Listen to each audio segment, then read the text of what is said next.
forward to giving you this talk. I haven't actually talked about forgiveness in over 3 years, I think. So I might be needing to brush off a little bit and get out the rust, but I did do research on forgiveness that started in probably 1998. So, and up through today to a degree, although really not the last 3 years. And so it was a good opportunity for me. Julie Salmon asked me to maybe talk about forgiveness. I had talked a lot about relaxation and some other elements recently at these types of talks. And this talk that I have has a lot of the work that I did and the scholarly work that I did in psychology. I'm happy to take questions at any time. Just raise your hand in the chat and we can go over clarifying questions or interpretive questions. It doesn't matter. And hopefully this may have some practical value to you as well. So the way it all got started for me in forgiveness research was in the late 90s. I went to my faculty advisor at the time and she studied other things than forgiveness. In fact, forgiveness was not something that was very well studied. People didn't pay attention to it. In psychology, there was a little bit of a hands-off approach to anything that sounded vaguely religious. And forgiveness was one of those things. And so people hadn't really begun to study it until the 90s. To some degree, they were studying it in the 80s, but not really until the 90s did big research programs get going around forgiveness. Marty, I had brought in my notes on work that she'd done, and I was trying to find ways to work with my advisor to come up with topics we can study together. And she said, oh, you know, I don't really want to talk about that stuff. What have you been reading lately? And outside of psychology or outside of research in psychology? And I said, well, I've been reading this book about forgiveness in Colombia. And it was by Javier Geraldo. And this book by Javier Geraldo was about forgiveness in a place where Colombia at that time was going through a lot of internal terrorism, drug terrorism especially. And the idea of forgiveness or how forgiveness applied in an environment like that was kind of like, well, if there's no rules, norms, or laws, does it really even make sense to talk about forgiving that type of violence? And so we started to think about a lot of different ideas and issues around what it even means to forgive and what are the cultural contexts where forgiveness makes sense or doesn't make sense. Because if you don't have a cultural context in which people are taking personal responsibility or they're not obligated to in any way, is forgiveness even meaningful? And so that's where we began. We just started talking about all these questions about what does forgiveness mean to people individually? What does culture mean as it relates to forgiveness? And so we began our research. And because it was kind of an open-ended question at that time, a lot of folks were trying to define forgiveness. What is it and what is it not? And is it a motivation? Is it an attitude? Or is it a decision that you reach? And depending on how you landed on the answer to that question, there are different implications for what forgiveness means to the individual. The way that researchers came forward with coming up with definitions is they came up with definitions depending on their areas that reflected all of these things. So certain researchers treated forgiveness more as a choice, others as kind of a motivation, and others as an attitude. But a lot of whether you define it as one of those or the other, it all kind of comes back to that there's a change, however small, toward moving toward rather than away from the offender or the transgressor. So it's reduction of revenge and avoidance motivations and an increase in beneficence or kindness motivations is one definition, and it's probably the most prominent definition. So there's kind of three elements to the motivational definition. One is that you're not trying to seek revenge anymore or avoid the person anymore, and the other is that you're treating them with more kindness or open-heartedness. The attitude concept is really similar to the motivational concept. It's just replacing negative emotions, cognitions, and behaviors toward the offender and transgressor, and replacing those with positive emotions, cognitions, and behaviors.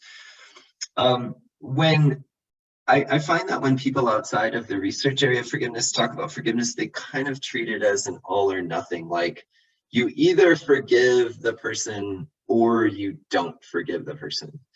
But in practice and in reality, a lot of times when people forgive another person, they don't have the same motivations and attitudes that they have toward the person before the event took place. Rather, it's more positive than after the event took place, but it's often not still the exact same way that they feel about the person before the event. So it isn't as absolute in our research as people kind of come to think of it. So some people think, well, then is it really forgiveness? Well, it's up to you how you define forgiveness. So if you treat forgiveness as an absolute and complete resumption of the relationship as it existed before, then maybe not, or maybe that's pretty uncommon. But if you're thinking of it just as an improvement, then it's that's kind of how we see it most of the time in the field or in reality. So turning to other parts of the forgiveness landscape. So that's just kind of the definition or some of the definitional elements that people talk about.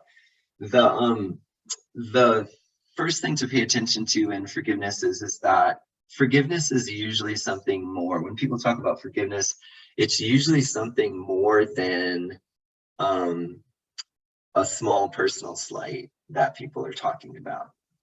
So usually justice motivations, people feel like there was a violation of trust, a violation of justice, a violation of something big for them to be talking about forgiveness in the first place. And oftentimes when we talk about forgiveness, we're usually talking about maybe 5 to 10 events that happened over our whole lifespan that are really relevant to the process.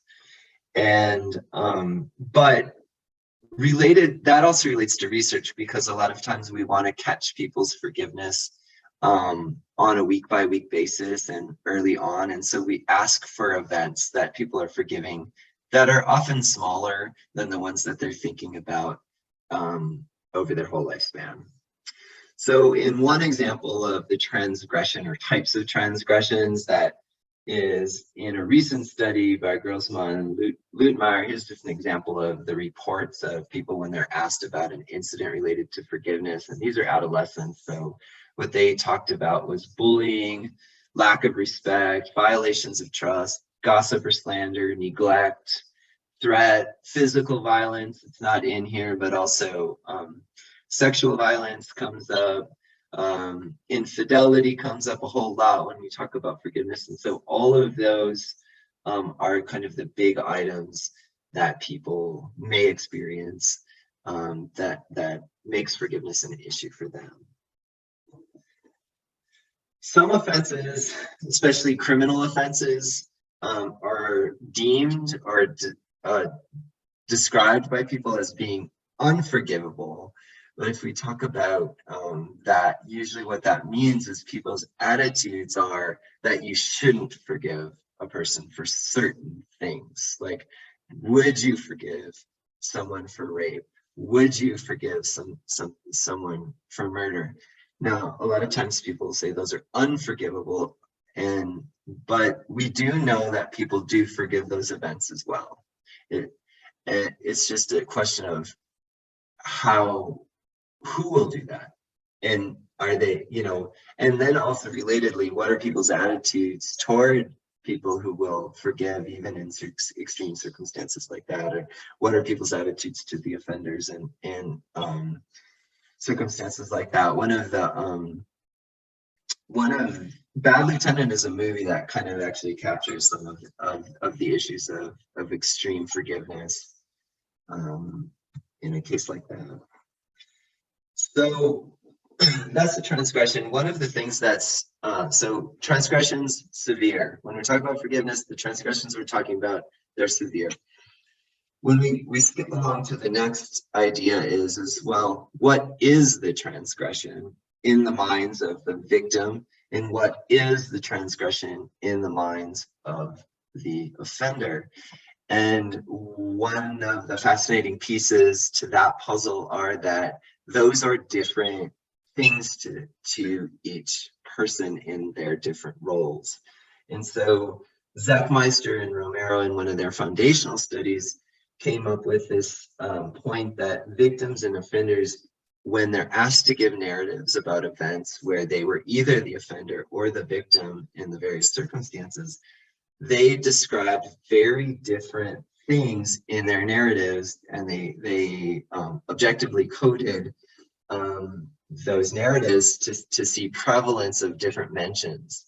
And what you can see is highlighted in red are the percentages that are the higher of the two for victims versus offenders.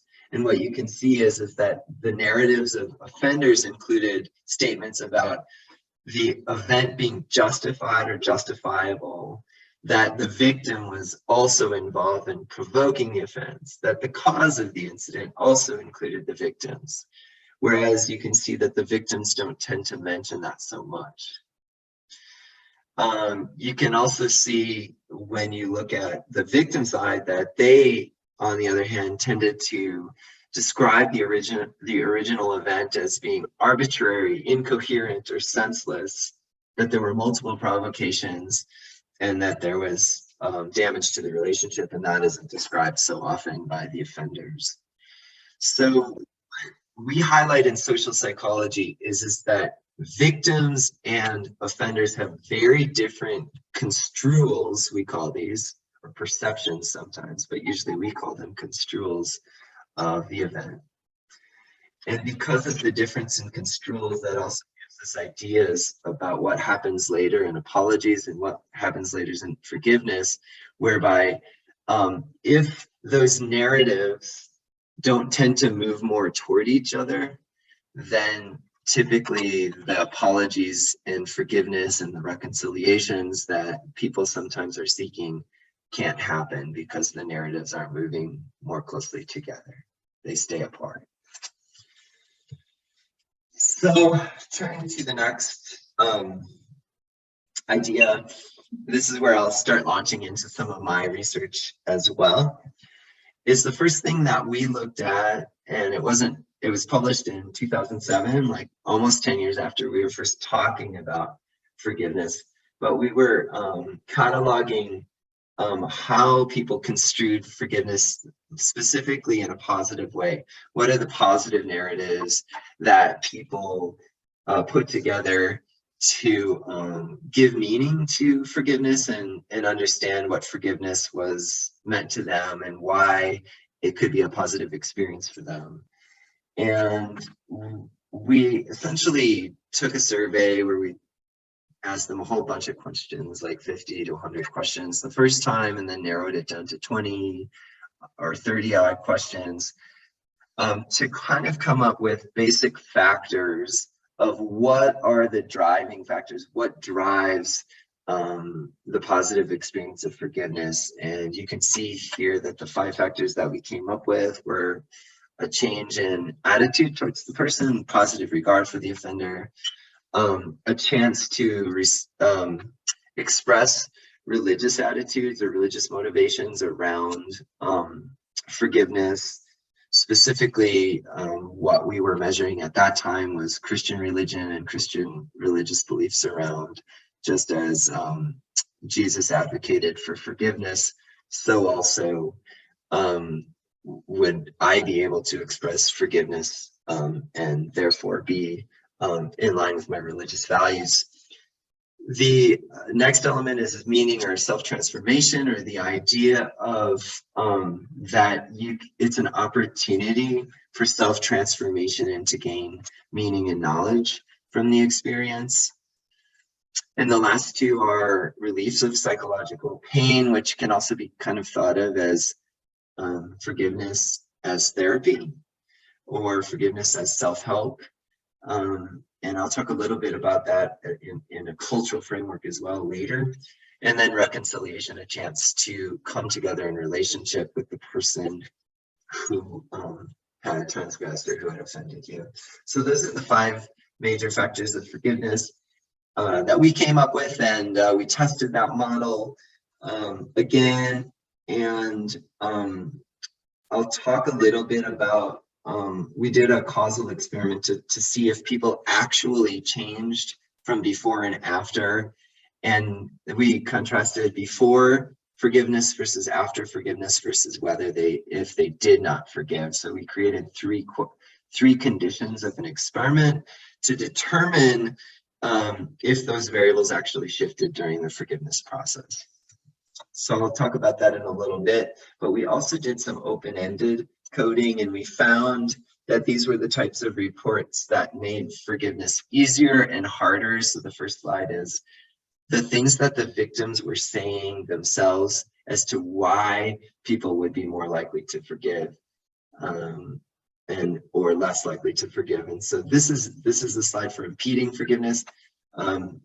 And you can see that these are the types of things that really are going to make the victim even madder or even less likely to forgive. Some of it was kind of what we found kind of interesting, the first response, because the first response was what made it hard to forgive was they did it in the first place, which we thought was a funny answer. Like, what got in the way of my forgiveness is that they committed the offense in the first place. That was the most common response.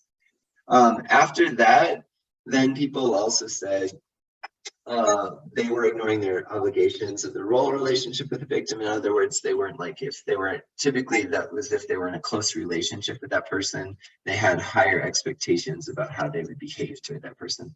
In other words, because they were close, because they were boyfriend or girlfriend, they trusted them. They can't believe they did that. They were close friends. And so that's what we described as ignored the obligations of their role relationships.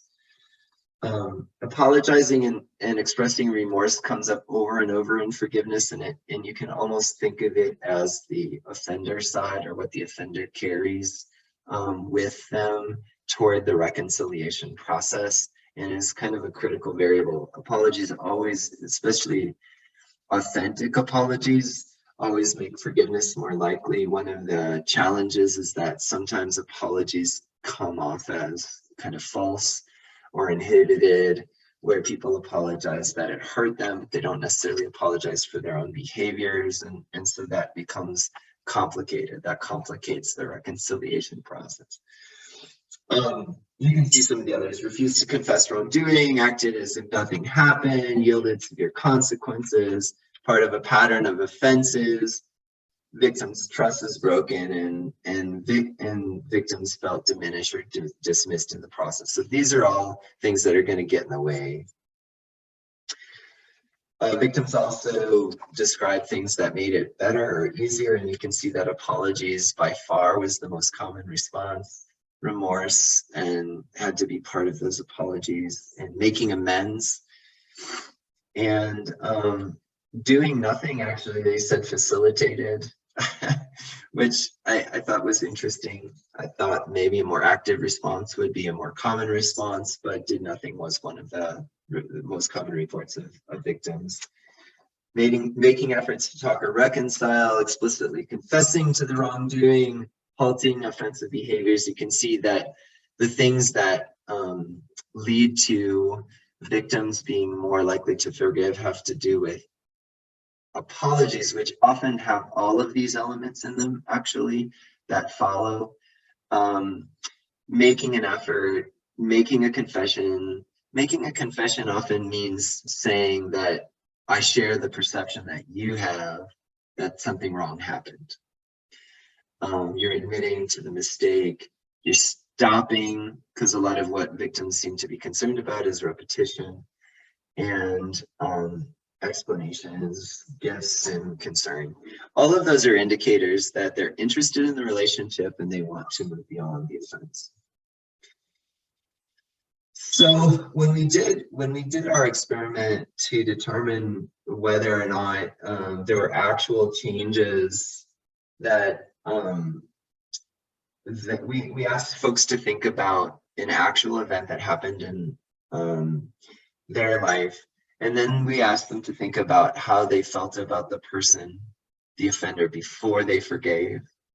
A third of the participants, we asked how did they feel after they forgave, and a third of the participants, we asked, can you describe a situation in which you did not forgive? And then we contrasted their scores on these 5 dimensions that we defined. And what we found is that what really changed during the forgiveness process, by virtue of comparing the did not and did not forgive for conditions and the before forgiveness conditions to the after conditions, is that what really seemed to change is the positive regard for the offender, the relief of psychological pain to a degree, and reconciliation. So although the religious expressive and the meaning and self-transformation elements were things that victims said were positive outcomes of the forgiveness of experience, what we found is that folks seem to find ways to express their religious values or define meaning for themselves regardless if they forgave or not. So forgiveness didn't seem to change those dimensions. People found meaning regardless. They expressed their religion regardless. But what forgiveness did was it really shifted positive regard for the offender, relief of psychological pain, and reconciliation. As a footnote to the conversation, relief of pain, psychological pain, was followed up by other researchers who did studies regarding whether or not this pain or this was actually physiologically carried as well, not just psychologically carried. And so some of the experimental research that dovetails nicely with the relief of psychological pain is research that shows that physical pain is part of the process. And so Carol Whitliet and her colleagues did work to show where they asked people to define before and after, where they asked people to think about an offense that happened. And then they were asked to think about rehearsing that hurtful memory and taking offense to it again, or cultivating perspective taking and empathy toward that memory. So they were asked to think about it in a forgiving way. And what they found was is if people were asked to think about it in an empathic way and in a forgiving way, that the participants showed lower corrugator response. And what that is like when people, and you see it when people scrunch up their eyebrows when they're upset, but they trace it at a micro level even before it's detectable to outside, and they found that people furrowed their brows more basically if they thought about it in a nurturing the grudge kind of way, and they did so less so if they were thinking about it in a perspective taking or an empathic kind of way, like thinking about why the person might have done it or thinking about it compassionately toward that person. Also, people showed lower skin conductance, lower heart rates, and lower blood pressure if they were in the empathy and the perspective taking condition. And so what we find is that if people are taking a forgiving attitude toward their memories, that actually they are more relaxed and physically less reactive than if they're taking a hurtful take on their memories. And so there's a physical or a physiological set of markers that goes along with forgiveness as well, which is, I think, pretty interesting and pretty cool. So I think what this shows and what this research shows is that forgiveness does help the victim as well as help the relationship with the offender. And it's in support. It's one of the pieces of researchers that's certainly in support of forgiveness. So another take that one of my colleagues, Steve Sandage, and I had on forgiveness was more the religious take. So Steve Sandage was one of the early researchers on forgiveness at Virginia Commonwealth University, where a lot of the research was going on. And he actually came to the Twin Cities where I was working in Minneapolis and worked at Bethel Seminary. And because he was working in a religious context and he had money to pay me as a graduate student to help him do research in the area, it was a great opportunity for us to get together and do research on both cultural and religious aspects of forgiveness, which I hadn't really been doing with Marty at the University of Minnesota. And so we did a review piece on forgiveness in cultural context, and which was just really fascinating work because it broadened our scope of thinking about forgiveness outside of what we see in our day-to-day lives in America, and got us to be thinking about what was going on worldwide and the research that was happening worldwide on forgiveness, which was starting to happen. And what you can think about is just as any other psychological process, it doesn't take place in a vacuum, it takes place in the context. And individuals and dyads is typically how we think about forgiveness in the United States, but communities can also forgive each other, nations can forgive each other. So, I mean, some of the interesting things that happen with political forgiveness, it's interesting that a president of the United States had never apologized for slavery until Bill Clinton apologized for slavery during his term in office. And that's another example where a representative of a government asked for forgiveness, or essentially apologized for a whole pattern of behavior that preceded him and was part of our national history. So nations and communities get involved. Part of what was going on at that time was the Truth and Reconciliation Committee. Committees were meeting after apartheid in South Africa. So part of the Truth and Reconciliation idea was that if the truth was expressed and people could go through a process of acknowledging what happened in South Africa, there could be an opportunity to forgive. And so that's another example of forgiveness outside of personal and dyadic experience. The biggest dimension that forgiveness kind of differs across cultures, we found is collectivism versus individualism. And collectivist cultures are cultures that tend to be thinking about folks more interdependently.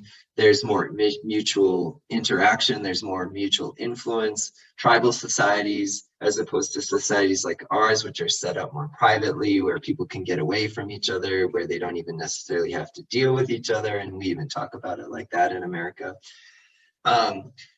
Forgiveness is a different process, or tends to be a different process than folks who are more interdependent and interconnected. And so typically what it means is in interdependent groups, they're more dependent on forgiveness, because if their group members aren't forgiving each other, their groups don't work.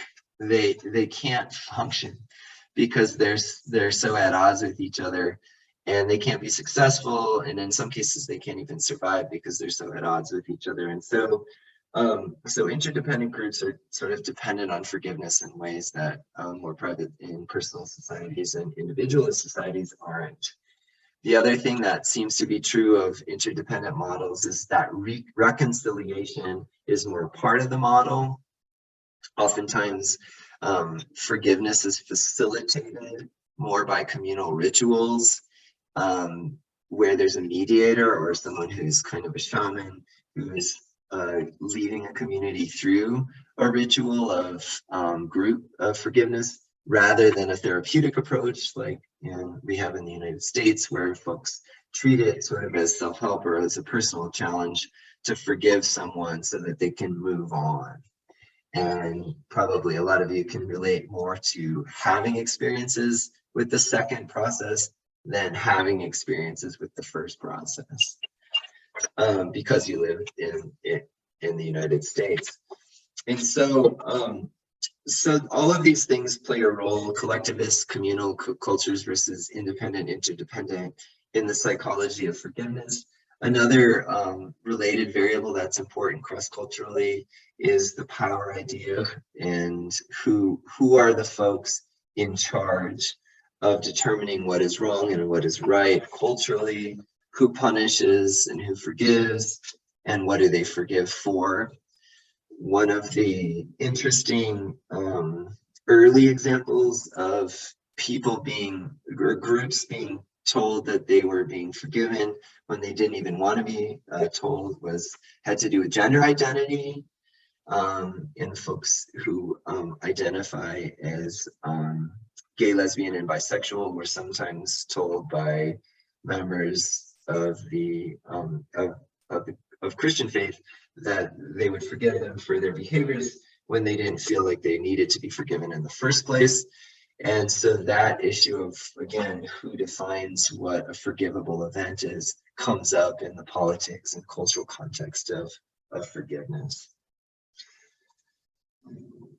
So one of the cool studies that we reviewed in the process of studying culture was Kratz's ethnographic study of public confessions of Okiek adolescent girls, which is just such a great example of how forgiveness isn't just used between individuals if something goes really wrong. In this case, they have the girl, this is forgiveness as a coming of age ceremony, where girls are asked to confess to everything that they had done wrong to adult members of the group or of the tribe as part of a ritual ceremony.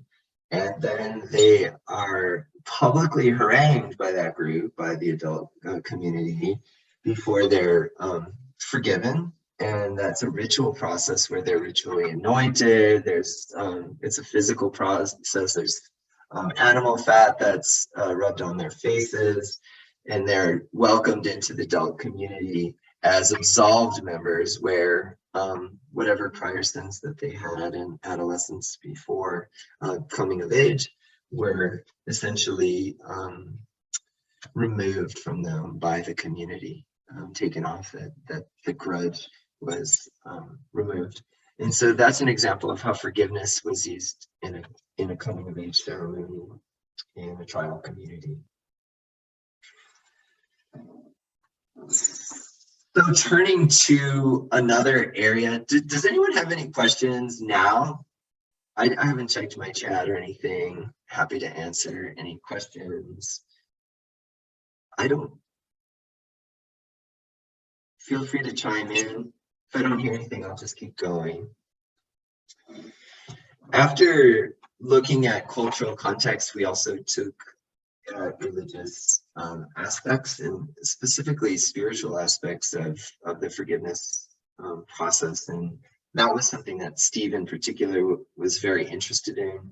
And he was really interested in two dimensions of spirituality. One was the idea of quest, or spiritual questing. The other was the idea of spiritual dwelling, also called intrinsic religiosity, and how these two elements played out in the forgiveness process. And to describe them, intrinsic religiosity is the notion that you would respond to religious challenges or issues by essentially coming closer to God. It's important to me to spend more time in private thought and prayer. My whole approach to life is based on my religion.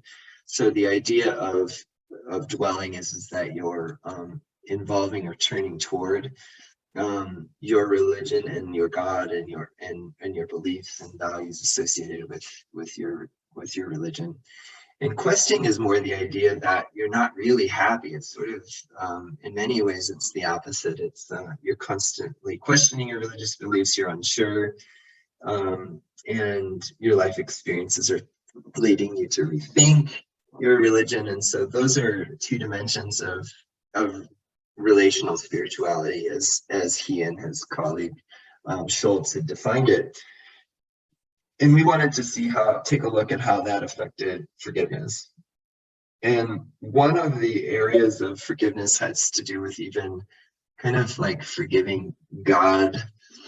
And the variable that that's described as is realistic acceptance is just the idea that if you do experience turbulence in your relationship with God, if you feel angry or if you feel disappointed, that you're able to still kind of work through that and still turn toward your spiritual self. So how this affected dispositional forgiveness is sort of interesting, again, in a religious community.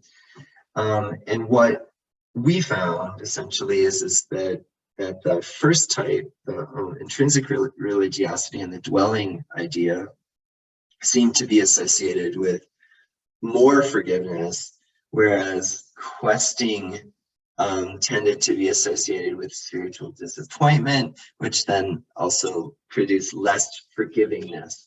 And in this case, forgivingness is a dispositional idea about forgiveness. What's your tendency to forgive overall? And because we were working with correlational data, we tested the reverse idea as well, which is if you're a forgiving person in general, maybe you're just less prone to spiritual disappointment.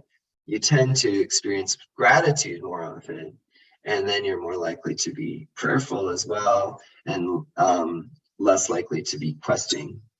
So that questing and spiritual disappointment can be kind of the result of kind of being unforgiving in general, and gratitude and prayer could be the result of being more forgiving in general. So we looked at it both ways from both causal lenses, and both could be true. Whenever you're studying individual differences, you really don't know what's driving the effect because you don't know where it began or where it started, where those individual differences began in the first place. So the last piece that I want to talk about is my final research area, which was on forgiveness aversion. So when people say, well, you study forgiveness, you're the doctor of forgiveness, you're a forgiveness doctor, tell me how to forgive. I'm like, well, actually, a lot of what I studied was why people don't want to forgive. And actually, I'm not particularly good at forgiveness. So just because I study forgiveness doesn't mean I'm good at forgiveness. In fact, I'm pretty bad at forgiveness. I have to work really hard to forgive. So part of what led me to study forgiveness aversion is something happened in my life that made forgiveness an issue while I was a grad student studying forgiveness. And so what I was experiencing was like I was having all of these experiences like, hey, that doesn't really, I can't really relate to the things you guys are talking about. It's actually a different thing that's creating challenges for me during the forgiveness process. So I started writing items to define my own experience to a degree, and then finding other things in the literature that jibed with that experience. And so Marty and I came up with a typology that, again, what we try to do in psychology is break down a lot of different ideas into a few ideas. And so the forgiveness aversion idea is what are like maybe 3 things that really hold people back from forgiveness? And the big one of the big ones that we saw is self-protective concerns. That is, victims are concerned that if they forgive, the offender will treat that as permission to do it again. The offender isn't apologetic, so they're still dangerous to the victim. So if you forgive, they're vulnerable to that offender. If you forgive, there's also other elements that make you vulnerable, such as sometimes people perceive forgivers as lower power folks or as lower power people. And so that's another concern is like what McNulty referred to as the doormat effect. That is by forgiving, you can, you're vulnerable to lower self-esteem and the perceptions of others that are negative. So that's one set of concerns from victims. And it turns out, by the way, some of those concerns are very valid. One of the studies on self-protection found that folks who were forgiving Violent husbands were more likely to reconcile in their marriage and therefore also be more prone to that violence as a result, because forgiveness often produces more likely reconciliation. And so, especially if self-protection is an issue, what you want to work with is if people are forgiving, that you also want to work on that reconciliation piece and be very careful about safe reconciliation as well. The second idea is unreadiness, and that's kind of just this notion that people, when the offense occurs, are still way too hot under the collar to try to forgive. They're still angry, they're still ruminating, they're still rehearsing it. Every time they're around the person who they're angry with, they still get angry, they're still reactive. And so sometimes folks try to forgive in those circumstances, but until they've worked through some of the physiological parts of their anger and some of the ruminative aspects, it's really not yet time for them to try to forgive. They have to first try to relax, actually, before they can forgive. And people who tend to be ruminators and tend to be higher anxiety are more vulnerable to this issue as well.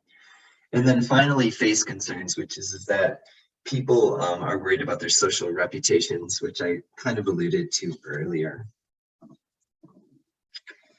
So we took those three ideas about why people don't want to forgive, and we studied them in some length, in some depth. And we did it with correlations, we did it with structural modeling, we did it with longitudinal work, and we did it with some experimental work as well.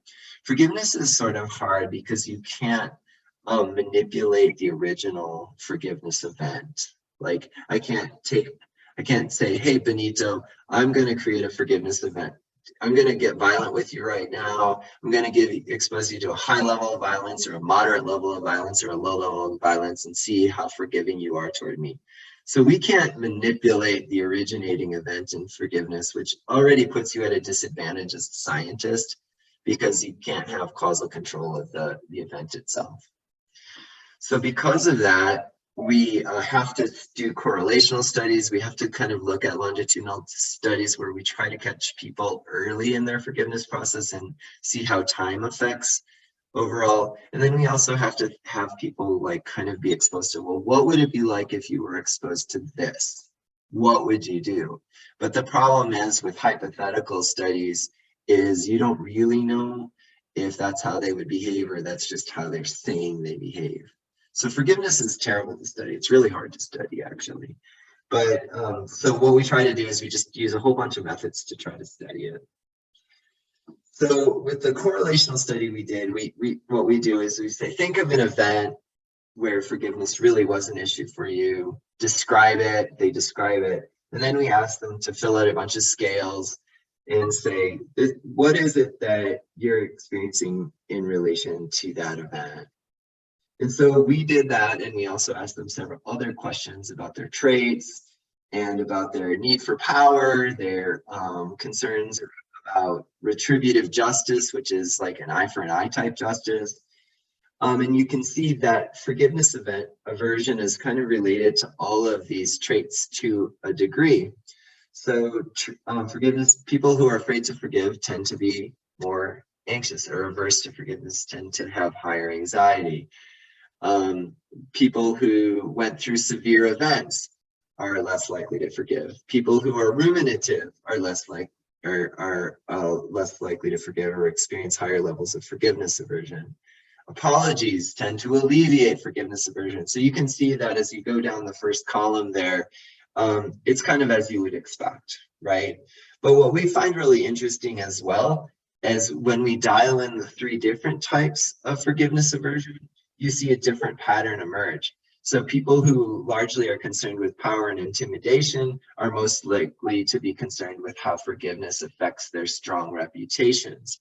People who are more concerned with self-protection are more worried about repeat offenses or offenders who haven't apologized because they're protecting themselves from the offender.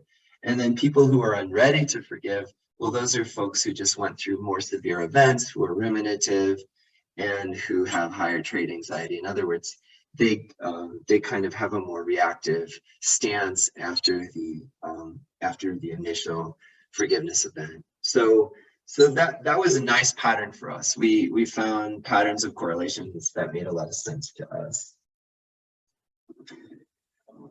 Then turning to the next items, is we kind of broke those correlations down into structural models where we looked at what are the biggest causes of each event, and what made people particularly unready to forgive was high offense severity, which led to greater rumination, which in turn led to greater unreadiness to forgive.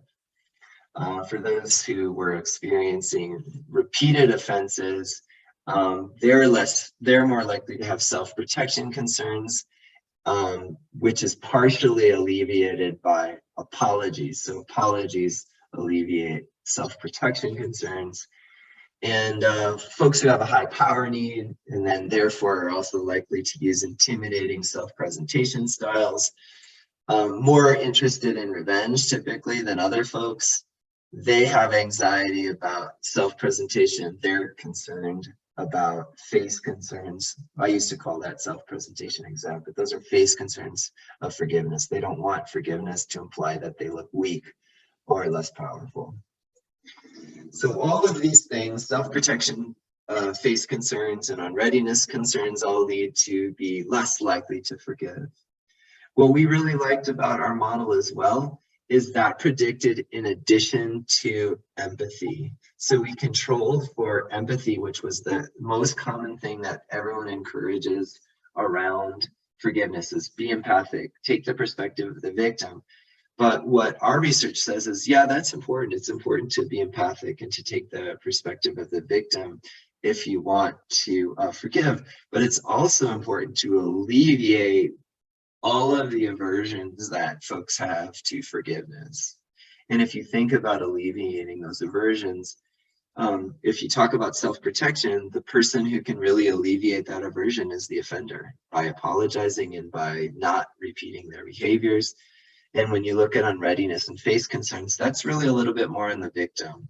Is the victim ready to relax their need or desire for revenge? Is the victim ready to kind of work on being less reactive around the offender or not? And if they're not, then that's where probably the therapeutic dialogue would need to go. Okay, so I know I'm running a little bit low on time. I just wanted to share, and so here we are doing a longitudinal study. We studied forgiveness over time. We tracked people for 10 months. We measured them at 2 time points along the way. And we found that, lo and behold, time and forgiveness go well together. That is that the more time people have, the more likely that they are to forgive their offender for the slights that they have. We also found that that relationship was curvilinear, or it tended to accelerate in the second 5 months after the first 5 months. So the first 5 months, they improved a little on forgiveness. The second 5 months, quite a bit more. And we also found in that longitudinal study that changes to rumination, empathy, and forgiveness aversion all predicted likelihood to forgive. So improvements on those 3 areas led to more likely forgiveness over time. The final study we did was that hypothetical scenario I talked about. We asked folks to imagine being in a situation where their roommate was mooching off of them. We asked them to imagine a situation in which their boyfriend was lost to a roommate. We asked them to be in a situation where they were experiencing an alcoholic husband. And so then we manipulated the 3 types of forgiveness aversion, either by describing events that led to high forgiveness aversion or low forgiveness aversion. You can see in these descriptions for high forgiveness aversion, you can kind of get a taste of what we asked the participants in our studies to think about. And what they thought about was, in the high conditions, was obviously situations which were more extreme, in which they felt betrayed or humiliated, or in which they felt a loss of trust or a loss of control. So what we found in these conditions is basically that we were successful at producing different types of forgiveness aversion. So we were like in the condition where unreadiness was manipulated, we produced more rumination, which is what we wanted to do. In conditions where self-protection was the concern, we had people have the problem of repeat offenses. And then in face conditions, we manipulated their revenge ideas or their revenge motivations. And what we found was that, again, by triggering forgiveness aversion, people were less likely to forgive. And also, and this chart is a little bit complicated, I won't explain it in too much detail, but what we found is that unreadiness was mediated by all three types of forgiveness aversion, and that self-protection was really mediated by repeat offending, and that face concerns were rumination and revenge, not just revenge. So my simple conclusions are that forgiveness is an interpersonal event, but it is also a personal, cultural, and religious event for many people. And to study forgiveness processes, you have to factor in all of those elements. Forgiveness is difficult to study, but through recall, hypothetical, and longitudinal studies, we have more clarity about how it happens and what works for people and what doesn't work for people. And that there are both benefits and risks to forgiveness. And it's probably a good idea to be aware of both and to be informed about likely experiences during the process. And so when people say, should I forgive? What I tell people is like, it's more about how you forgive than whether you should forgive. And for instance, if you're in an environment where forgiving could be dangerous, you just have to be careful about reconciliation. But forgiveness in general is often a positive event, not just for the offenders who are receiving the kindness of the victims, but also for the victims who are relieving a psychological burden, as long as they do it in a place where the reconciliation isn't dangerous. And so that's all I have. I have 5 minutes for questions, and I'm happy to answer any that you may have.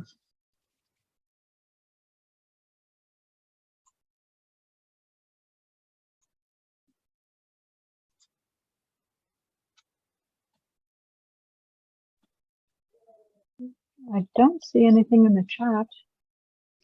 Ian, I have a question. Sure. So is there something that's not quite still being mad and not quite forgiveness? Because when I listen to you talk about forgiveness, it's like an affirmative thing. But is there a state, do you think, in which people are, not ruminating, not holding a grudge, not, they just don't want to deal with it and it's done for them, but they're not affirmatively forgiving? Absolutely. I think that if I was to catalog, or if I was to describe how I think that forgiveness research described that, is they would still describe it as unforgiveness, but there's still personal healing that's going on, and that really it tends to, like, so time tends to have a positive effect on rumination. They would say, however, people do add that typically if you also forgive, it adds even more benefits to that person, so that both to the person and to the relationship, and so it would probably still be cataloged as a type of unforgiveness. But I think that it depends, because if you're talking about some improvement on those measures, so for instance, maybe you're not, folks also talk about implicit versus explicit forgiveness. And implicit forgiveness is the idea that you're nicer to the person, but you don't tell them I forgive you. You know, you're approaching them, you're not afraid to go around them anymore, you don't fantasize about revenge, but you're still going, but you don't say it. That's kind of described as implicit forgiveness. And so maybe those are some of the gray areas, but absolutely. I mean, when people talk about does this happen, all of it happens. Like sometimes people forgive just a little bit, sometimes they forgive a lot, sometimes they stop ruminating and having revenge feelings, but they're still not going to be nice to that person, and they're still not going to reconcile with that person. And so people draw their own lines, and I think there's a lot of individual differences as to where they draw those lines. Thank you. Yeah.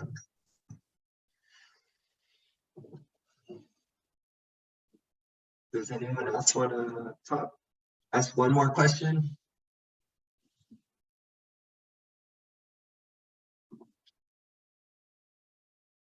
Thank you all for your compliments on the chat. I appreciate it. It was fun to talk about forgiveness rather than the HLC for a little bit. I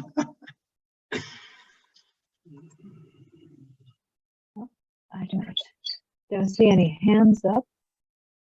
Yeah. Well, I think there's people will be thinking a lot this lunch hour. Yeah, I hope so. So thanks for the opportunity to